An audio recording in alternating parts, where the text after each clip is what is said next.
at guilt on the nurse's face. I'm not joking. Look at the guilt on the nurse's face. Why is she looking guilty?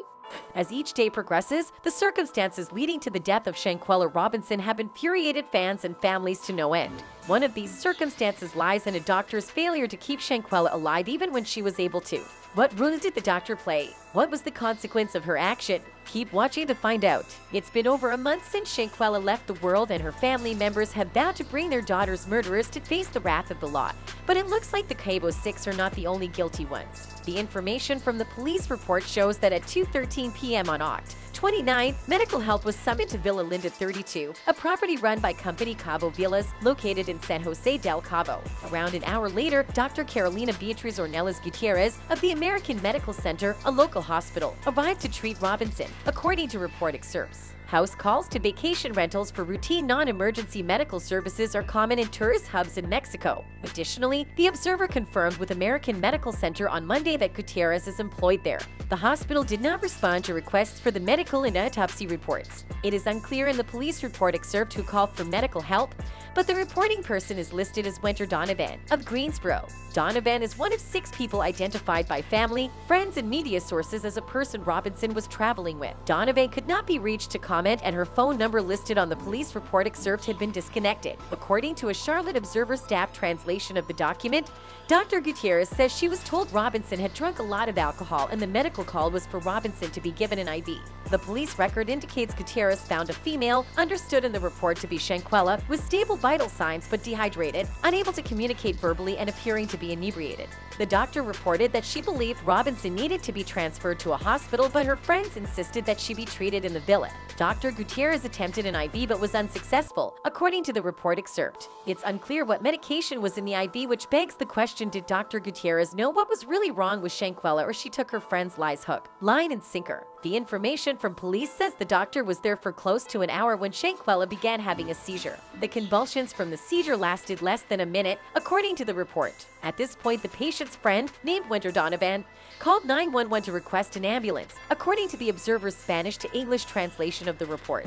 This was around 4:20 p.m. In the meantime, the patient presented with difficulty breathing and a lowered pulse, and they gave her rescue breaths. The doctor, along with a friend, began administering CPR at 4:49 p.m. when Gutierrez detected Shanquella had stopped having a pulse. Police arrived and talked with the doctor, who was treating Robinson at 5:25 p.m. It's not clear from the information in the police report exactly what time an ambulance arrived from the 911 call. The report information indicates paramedics administered a total of 14 rounds of CPR, 5 doses of adrenaline, and 6 discharges, AED shocks, without success. Unable to revive Robinson, Gutierrez declared her dead at 5:57 p.m., according to the report excerpt. Meanwhile, while this was going on, Shanquella's friends were thinking of a lie to sell to Shanquella. As family members, Salamander Robinson, Shanquella's mother, told news outlets that each friend from the trip has a different story, and they initially told her that her daughter had alcohol poisoning. Official autopsy reports list the cause of death as severe spinal cord injury and atlas luxation.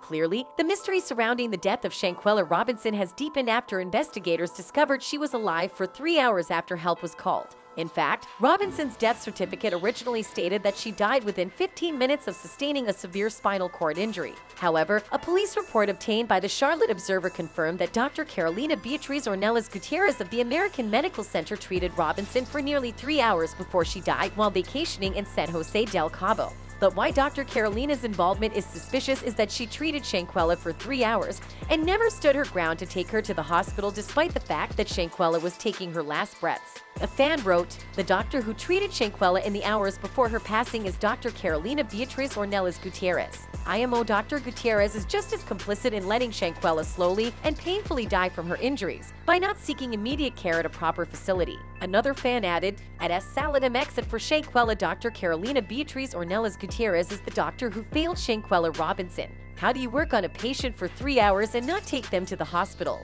She lied. Terminate her medical license. Fire her," while a fan suggested, so the doctor in Cabo told the friends to have Shanquella Robinson transferred to an area hospital, but the friends insisted that she be treated at the villa instead. Like what? And another fan brought to the public's attention. The doctor that treated Shanquella stayed at the villa for 3 hours. 3. At no point was she taken to a hospital or medical facility. It would appear that the others there paid the doctor and insisted that she be treated at the villa instead. The Cabo 6 lying about what was wrong with Shanquella, refusing to allow her to be treated at a hospital, and the doctor's willingness to put aside the facial bruises that Nazir said she pointed out contributed to Shanquella not being able to survive her injuries. A fan concluded, "This has led dozens of well-wishers to declare that Dr. Gutierrez needs to be fired." It gets even more annoying when thinking about how the Cabo 6 told Dr. Gutierrez that Shanquella had been intoxicated and had consumed heavy amounts of alcohol, and she could not decipher that they were wrong. Besides, documents show that Shanquella was dehydrated with stable vital signs but unable to talk, and when Dr. Gutierrez insisted that she be transferred to a hospital, her friends insisted she be treated at the villa, and the doctor was just there dancing to the tunes of Shanquella's friends. Meanwhile, a video of a fight has gone viral, and Robinson's mother told CBS News she recognizes her daughter in the footage. Okay. Quilla, can you at least fight back? No. What's your problem? At least something. At least fight back, something. Get up, bro! Get up!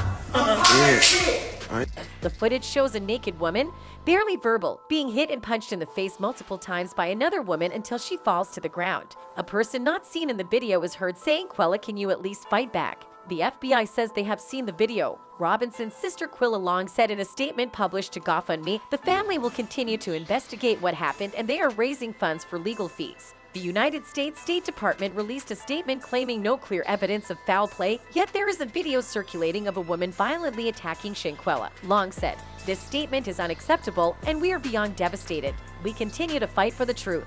And fans believe that from the viral video footage, Dr. Gutierrez would have seen Shanquella in a wounded and bruised state. How then would she have completely believed that she was under the influence of alcohol and not notice a foul play? Apparently, Shanquella Robinson was still alive when the medical practitioner arrived at the vacation home in Cabo, Mexico, and for 3 good hours, she struggled to save Shanquella's life while paying more attention to the Cabo 6. Also, what's particularly interesting about the police report is that it evidently contradicts what was written on Shanquella's death certificate, that she died within 15 minutes of her injuries and not 3 hours, so what exactly is left to believe? Instead, this only broadens the ongoing speculation of what really led to the 25-year-old's death. See you next time for more entertainment.